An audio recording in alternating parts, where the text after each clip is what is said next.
In this video, I'm gonna be showing you how to delete Facebook Marketplace messages.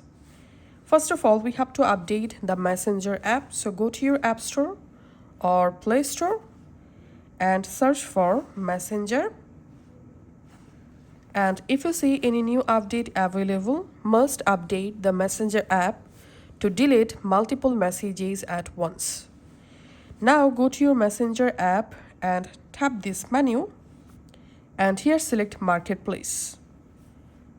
And here you will find all of your Facebook Marketplace chats or messages. Now tap this three dot at the top right and tap on select chats. Now go ahead and select those chats you want to delete. Once you select it, tap this delete icon, tap on delete, and all of your selected Marketplace messages will delete at once. Thanks for watching.